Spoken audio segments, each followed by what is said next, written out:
The waves kept crashing against the shore, but they were quieter than the storm inside my heart. I sat alone on a cold evening, staring at the endless ocean, asking myself one question: what did I gain by spending my entire life being loyal to people who never deserved it? The answer didn't come from the sea. It came from the people who betrayed me. My name is Adrian Walker. For over 40 years, I believed that family was everything. I worked 2 jobs, skipped vacations, and ignored my own dreams just so the people I loved could have a better life. When my younger brother wanted to start a business, I sold my first car to help him. When my parents became ill, I paid every medical bill, without asking anyone for a single dollar.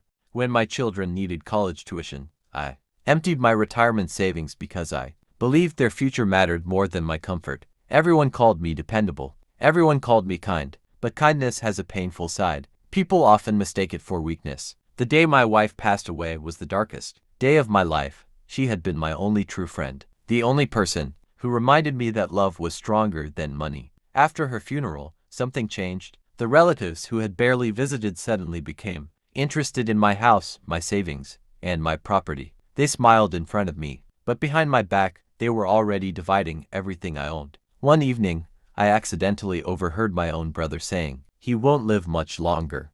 We just need to stay patient." Those words shattered something inside me.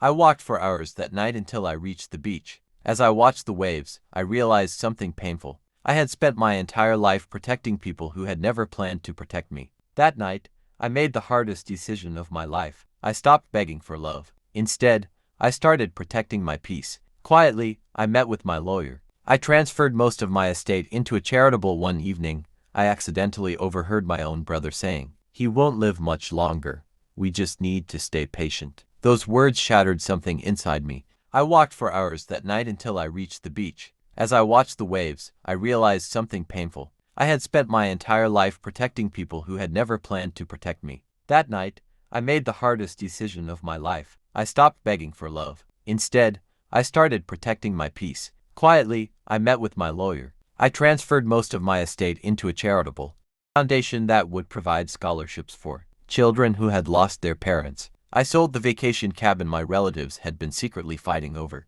I canceled every financial account they depended on. I changed my will without telling anyone. Months later, the family gathered, expecting to inherit everything. Instead, they learned that almost nothing was left for greed to destroy. The lawyer calmly announced, "Mr. Walker chose to leave his legacy to people who understand gratitude." The room became silent. The same relatives who ignored my phone calls suddenly wanted to hug me. They apologized. They cried, but some doors closed forever. I didn't yell. I didn't seek revenge through anger.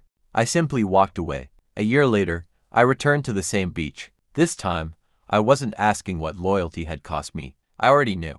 It had cost me years of heartbreak, but it had also taught me the greatest lesson of my life. Real family isn't defined by blood. It's defined by respect. As the sun disappeared beyond the horizon, I smiled for the first time in years. The ocean hadn't changed, but I had. Sometimes the greatest revenge isn't destroying those who hurt you. It's refusing to let them control the rest of your life. If someone keeps taking your kindness for granted, remember this: loyalty is a gift, not an obligation. Give it only to those who value it. Sometimes walking away is the strongest victory of all.